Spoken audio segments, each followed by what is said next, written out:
4G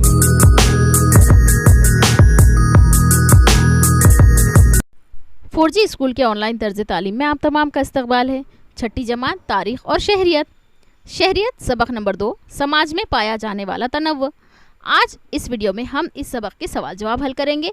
अगर आपने ये सबक की वीडियो नहीं देखी है तो हमने डिस्क्रिप्शन में ही लिंक दे रखी है, आप वहां से इस सबक को देखकर सीख सकते हैं।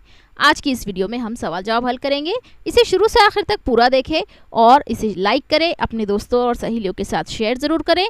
अगर आप हमारे सब्सक्राइबर हैं तो बेल आइकन को एक बार चेक कर लें कि आपने उससे ऑल पर प्रेस किया है, ताकि आपको हमारे चैनल की अपडेट्स मिल सके।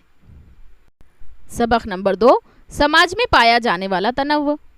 खाली जगहों में मुनासिब लफ्ज़ लिखिए। मुख्तलिफ ग्रोह के साथ रहने से हमें डैश का एहसास होता है। मुख्तलिफ ग्रोह के साथ रहने से हमें इज्तिमाइयत का एहसास होता है। भारत दुनिया का एक अहम डैश मुल्क है। भारत दुनिया का एक अहम मजहबी गैर जानिबदार यानी सेकुलर मुल्क है। ताउन की वजह से समाज में डैश मज़ीद मुस्तहकम होता है। ताउन की वजह से समाज में बाहमी इन्हिसार मज़ीद मुस्तहकम होता है। एक जुमले में जवाब लिखिए। पहला है, ताउन किसे कहते हैं? जवाब, एक दूसरे की मुश्किलात और मसाइल को हल करने के लिए बाहमी मदद और लेन देन को ताउन कहते हैं। सवाल नंबर 2, हमने मजहबी गैर जानिबदारी के उसूलों को क्यों अपनाया है? जवाब, हमारे मुल्क में ज़बान और मज़हब का तनव्वुर बड़े पैमाने पर होने की वजह से इस तनव्वुर को पूरी सेहत के साथ बरकरार रखने के लिए हमने मजहबी गैर जानिबदारी के उसूलों को अपनाया है। सवाल नंबर 3, दर्ज झेल सवालों के जवाब 2-3 जुमलों में लिखिए। सवाल नंबर 1 है, किस बात से भारतीय समाज में इत्तेहाद नज़र आता है? जवाब, भारतीय समाज में मुख्तलिफ ज़बानें, मज़ाहिब, तहज़ीबें, रस्म व रिवाज और रिवायात हैं। मुल्क के मुख्तलिफ इलाक़ों में त्यौहार, जश्न और इबादत के कई तरीक़े राइज हैं। मुल्क में ये अलग अलग ग्रोह परसों से एक साथ रहते आए हैं। इनमें हर किस्म का लेन देन होता है। इन सब बातों से भारतीय समाज में इत्तेहाद पैदा हो गया है।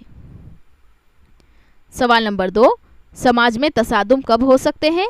जवाब, समाज में बाज़ औक़ात अफराद में आरा, ख़यालात और नज़रियात में हम आहंगी नहीं होती। इस वक्त तनाज़ा और तसादुम हो सकता है। तासुब और गलत फहमी से भी तसादुम हो सकता है। सवाल नंबर 3, ताउन से कौन से फ़ायदे हासिल होते हैं?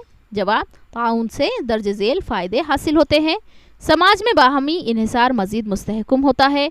समाज के तमाम अफराद को इसमें शरीक किया जा सकता है।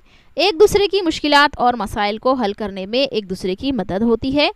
रोज़मर्रा की ज़िंदगी बेहतर तरीक़े से गुजरती है और सबकी तरक्की में मदद मिलती है। चौथा सवाल है, आपके सामने 2 लड़के लड़ रहे हों तो आप क्या करेंगे? ये हमने हमारे हिसाब से बताया है। आप चाहे तो आपके हिसाब से कुछ अलग जवाब भी इसमें लिख सकते हैं। जवाब, सबसे पहले लड़ने वाले लड़कों को अलग अलग करने की कोशिश करेंगे ताकि उन्हें कोई जिस्मानी चोट ना लगे। फिर उन्हें अलग अलग समझाने की कोशिश करेंगे कि इस तरह से लड़ने से मसले हल नहीं किए जा सकते। अपने बड़ों से राब्ता कायम करके अपना झगड़ा सुलझाने की तलकीन करेंगे। सवाल नंबर 5, आप स्कूल के वज़रा की काबीना के वज़ीर आला हैं। आप कौन कौन से काम करेंगे? जवाब, स्कूल के वज़रा की काबीना के वज़ीर आला की हैसियत से हम दर्ज झेल काम करेंगे। तमाम वज़रा के कामों पर नज़र रखेंगे। वज़रा, तलबा और असातिज़ा के दरमियान खुशगवार ताल्लुक़ात क़ायम करने की कोशिश करेंगे। स्कूल में नज़्म व ज़ब्त के लिए क़वानीन बनाएंगे। माहौल और स्कूल की सफाई, पीने के पानी की फराहमी और तहफ़्फ़ुज़, अनाज की बर्बादी जैसे उमूर पर ख़ुसूसी तवज्जो देंगे। तमाम तलबा और असातिज़ा के साथ मिलकर अपने मक़ासिद को अमली जामा पहनाएंगे। ये हो गया जवाब। यहाँ पर ये सबक ख़त्म मुकम्मल होता है। अगले सबक की वीडियो के लिए हमारे चैनल 4G स्कूल को सब्सक्राइब करें, बेल आइकन को ज़रूर प्रेस करें और इस वीडियो को लाइक करें और अपने फ्रेंड्स के साथ शेयर करें।